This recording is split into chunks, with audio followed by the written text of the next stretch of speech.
Okay, so with this one, we're doing something a little different. We're talking about the causes of the American Civil War, but we're doing it in a timeline.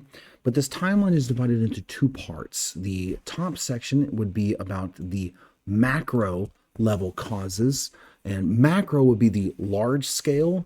And then in the second portion of our timeline, we have the micro level causes. This would be the small scale, and you can also look at this as the big issue long term versus the immediate lead up. In fact, if you look at the micro level causes, the earliest one is in the 1850s. So the micro level causes are basically the 10, 11 years before the American Civil War starts.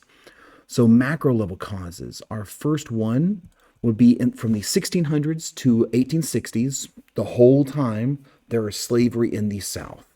And this is a major underlying pervasive cause. It touches everything else. All the other causes are linked to this. From the 1700s to the 1860s, you have the development of two distinct socioeconomic systems and cultures. You have the plantation agriculture in the South and industrialism in the North. This is sectionalism. And it's why it matters would be further reinforced slavery as fundamental to the Southern way of life. In 1820, you specifically have the Missouri Compromise, which establishes the 3630 line. And this is background for conflict over slavery in the Western territories. 1828 to 1833, you have the very famous and complicated South Carolina Nullification crisis. And this crisis is over the Tariff of Abominations. This would be background for why South Carolina was the first to secede when we actually do start having states secede later on. 1831 to the 1860s, you have anti-slavery movements and this would be Southern justification. With anti-slavery movements, the South will use these as justification for why they had to leave.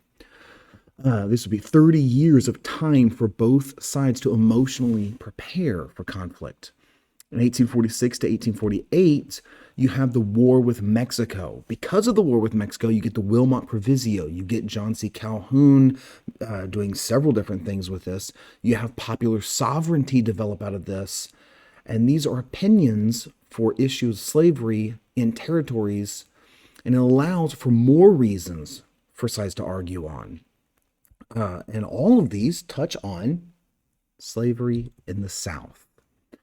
So for macro, we have in 1850, you have the Compromise of 1850, and included in that you have the Fugitive Slave Act, sending any escaped slaves back to the South. This would be temporary and unsatisfactory settlement of the divisive issues that were macro.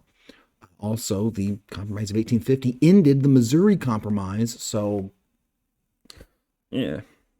1851 to 1854, fugitive slaves are forcibly returned to Southern owners, because the Fugitive Slave Act that was in the Compromise of 1850, and they're returned to Southern owners from the North. Personal liberty laws are passed in the North. Harriet Beecher Stowe writes Uncle Tom's Cabin. And these highlight Northern emotional reactions against the South and slavery.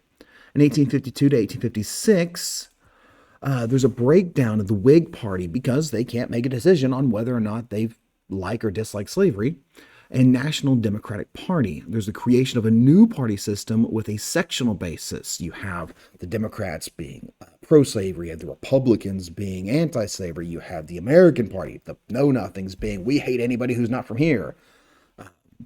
So the Democratic Party pretty much survives after its issues, but almost only in the South. Like I said, the Whig Party dies. This made national politics an arena where sectional and cultural differences over slavery were fought. In 1854, you have the formation of the Republican Party, and this is due mostly in part to the immediate cause of the Kansas-Nebraska Act, which causes, in a couple of years, bleeding Kansas. These are major party. This is a major political party identified specifically with opposing the extension of slavery and a lot of other things, but that was the big one. This reopened the settled issue, Compromise of 1850, in the territories. 1856, you have bleeding Kansas because of the Kansas-Nebraska Act. and Northern Senator Sumner physically is attacked in the Senate over all this stuff. This is a foretaste, an early bit of the Civil War. There's 200 killed, $2 million in damages. Emotions raged and were polarized between the North and the South.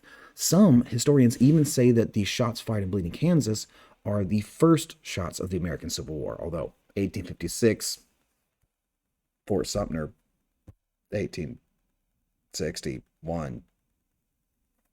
It's a pretty long gap there.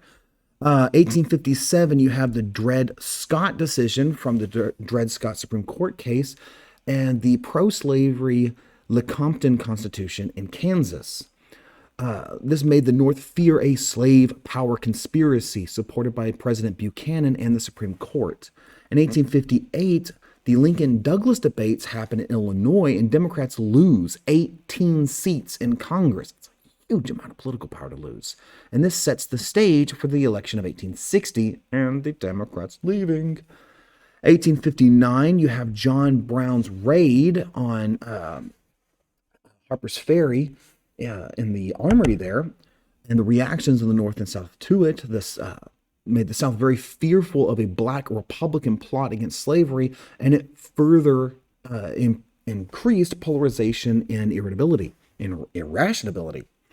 In 1860, the year before the war actually starts, you have Democratic Party splits in half. Lincoln is elected president. South Carolina says, nope, nope, nope, secedes from the Union. And this is basically the final breakdown of national parties.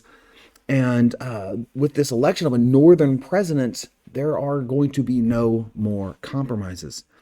In 1861 itself, 6 more states seceded by February 1st, and the Confederate nation is created, and they create a constitution. It was adopted on February 4th. Lincoln is actually inaugurated on March 4th, and Fort Sumter is attacked April 12th. Civil War has begun. I hope you're learning, and I hope you're having fun.